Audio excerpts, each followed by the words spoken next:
అయితే ఆయన తన శరీరమును దేవాలయమును గూర్చి ఈ మాట చెప్పెను. ఆయన మృతులలో నుండి లేచిన తరువాత ఆయన ఈ మాట చెప్పెనని ఆయన శిష్యులు జ్ఞాపకము చేసుకొని, చూడండి, యేసుక్రీస్తు ఒక మాట అన్నాడు, ఈ ఆలయమును కూలగొట్టి 3 దినాల్లో నేను తిరిగి నిర్మిస్తాను, నిలబెడతాను అన్నాడు. మరి ఇక్కడ ప్రజలు దాన్ని ఎలా తీసుకున్నారు? దైవ దూషణగా తీసుకున్నారు. ఈయన దేవాలయంను పడగొడతానన్నాడు అని తప్పు నేరం మోపారు. కానీ ఆయన దేని గురించి మాట్లాడాడు? ఇక్కడ శరీరము అంటే సంఘము, మందిరము, ఆయన శరీరాన్ని పోల్చి ఇక్కడ మాట్లాడుతున్నాడు అని చెప్పాడు. ఇదిగో ఈ శరీరము నలుగుట్టబడి, బాధపడి, సిలువ వేయబడి నేను చచ్చిపోతే 3వ దినమున తిరిగి నేను లేస్తాను అని చెప్పాడు.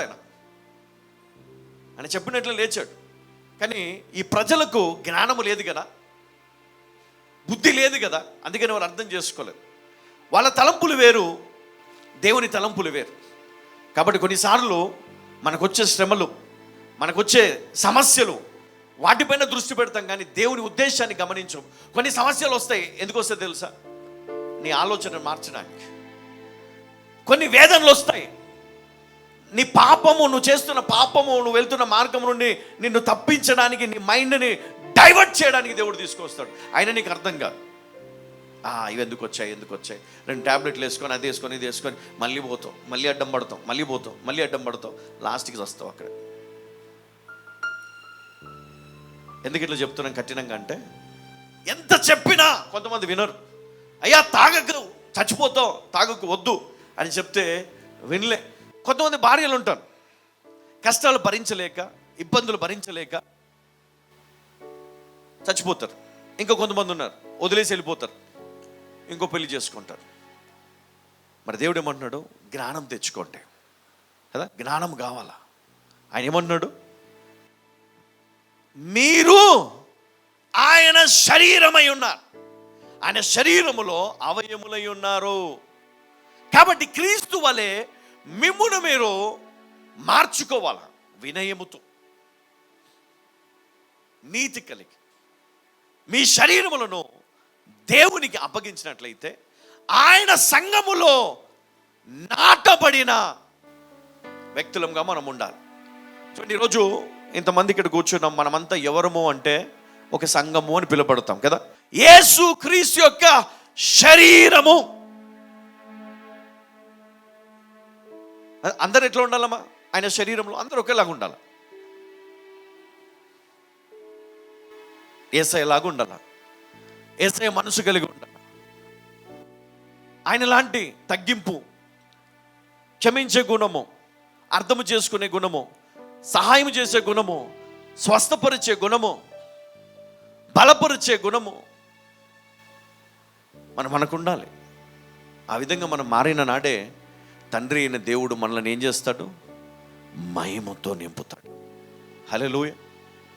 ఉజ్జీవంతో నింపుతాడు, ఆత్మచేత నింపుతాడు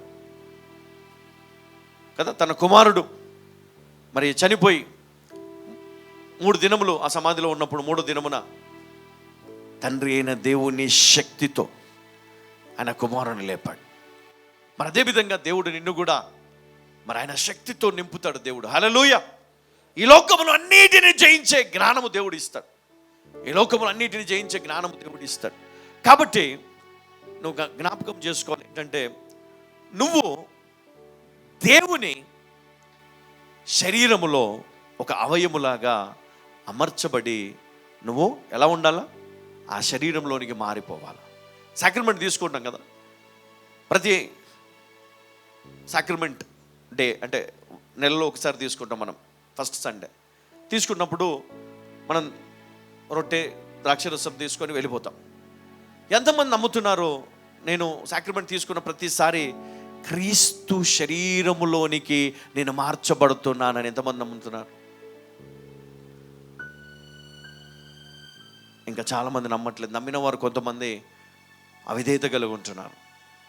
అట్లా ఉండకూడదు. విశ్వాసముతో ఉండండి, ధైర్యంగా ఉండండి, మీ కుటుంబాన్ని ఉజ్జీవములోనికి నడిపించండి, బలపరచండి.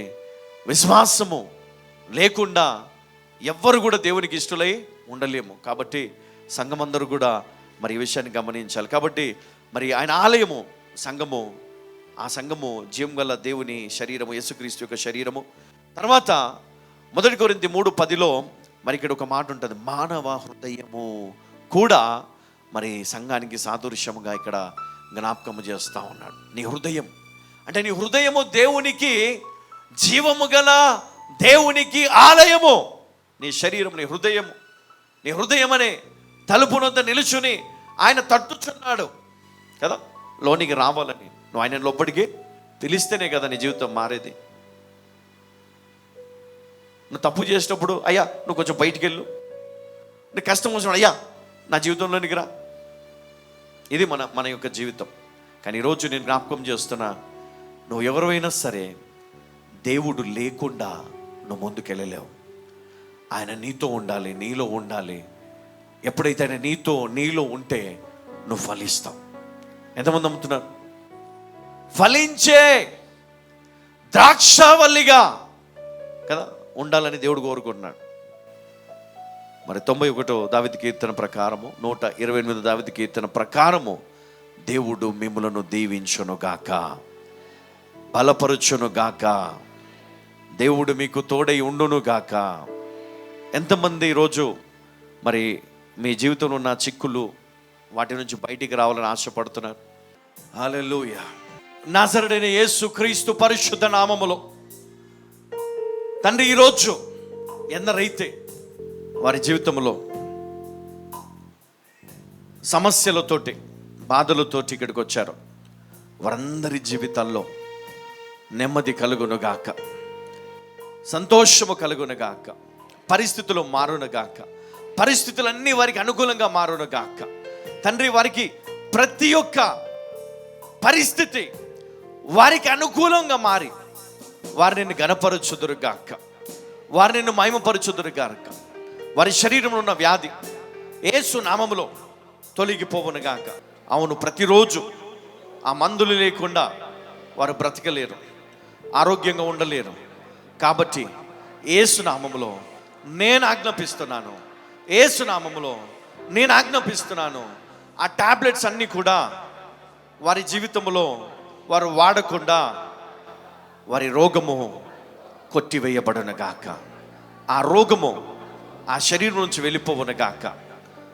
ఇన్సులిన్ కావచ్చు, చెప్పండి, ఇన్సులిన్ కావచ్చు, షుగర్ టాబ్లెట్ కావచ్చు, థైరాయిడ్ టాబ్లెట్ కావచ్చు, యూరిక్ యాసిడ్ టాబ్లెట్ కావచ్చు, హార్ట్ ప్రాబ్లం టాబ్లెట్స్ కావచ్చు, ఇంజెక్షన్స్ కావచ్చు, పెయిన్ కిల్లర్స్ కావచ్చు. ఈరోజు ఏ మెడిసిన్ వారు వాడుతున్నా దానికి కారణమైన రోగము వారిని విడిచి వెళ్ళిపోవునుగాక. చెప్పండి, యేసు నామములో ఇప్పుడే ఆ రోగము ఈ శరీరమును విడిచి వెళ్ళిపోవునుగాక, ఈ శరీరమును విడిచి వెళ్ళిపోవునుగాక. యేసు నామములో ఆ కాళ్ళలో ఉన్న నొప్పులు, మోకాళ్ళలో ఉన్న నొప్పి, ఆ అరిగిపోయిన వెముకలు, ఆ శరీరంలో ఉన్నటువంటి ప్రతి సమస్య యేసు నామములో తొలగిపోవునుగాక. ప్రభా, స్వస్థపరచుచున్నావు, నీకు వందనాలు. అప్పుల బాధలు ఇక మీద ఉండడానికి వీల్లేదు, కుటుంబంలో గొడవలు ఇక మీద ఉండడానికి వీల్లేదు. తన భర్తను స్వస్థపరచు, తన భార్యను స్వస్థపరచు, తన తల్లిదండ్రులను స్వస్థపరచు, తన పిల్లలను స్వస్థపరచు, తన కుటుంబాన్ని ఆశీర్వదించు. తన కుటుంబంలో ఉన్నటువంటి గలిబిలి తొలగిపోయి వారు వర్ధిల్లుదురుగాక. వారి పిల్లలు చదువు నాయన తండ్రి మరి గొప్పగా ఉండునుగాక. మంచి జ్ఞానం ఇవ్వండి చదువుకుంటకు. మరి ప్రభా, ఫీజులు కట్టడానికి డబ్బులు సమకూర్చండి, వారికి సమృద్ధినివ్వండి. ఈ సంవత్సరం అంతా కూడా సరిపడు మరి డబ్బులు వారికి దయచేయండి. ఈ సంవత్సరం అంతా సరిపడే ధాన్యం వారికి దయచేయండి. అవును ప్రభా, చాలని జీతము కాదు, ఈ సంవత్సరం అంతా సరిపోయే జీతము వారికి ఇవ్వండి. వారిని బ్లెస్ చేయండి. ఇక్కడ ఉన్న ప్రతి ఒక్కరి కొరకు నేను ప్రార్థిస్తున్నాను. ఏ ఒక్కరు నాయన తండ్రి వ్యాధిగ్రస్తులు కానీ, లేమిలో కానీ, ఇబ్బందుల్లో కానీ, సమస్యలు కానీ ఉండకుండా ప్రతి ఒక్కరు కూడా యేసయ్య రక్తముతో కడగబడి యేసయ్య నామములో దీవించబడుదురుగాక. క్రీస్తు రక్తము చేత కడగబడి ఆయన తిన్న దెబ్బల చేత స్వస్థత పొంది దీవించబడుదురుగాక, వర్ధిల్లుదురుగాక. అభిషేకముతో నీ బిడ్డలను తాకి మహిమ పొందుమని యేసయ్య నామములో ప్రార్థించి వేడుకుంటున్నాను తండ్రి. ఆమేన్, ఆమేన్, ఆమేన్.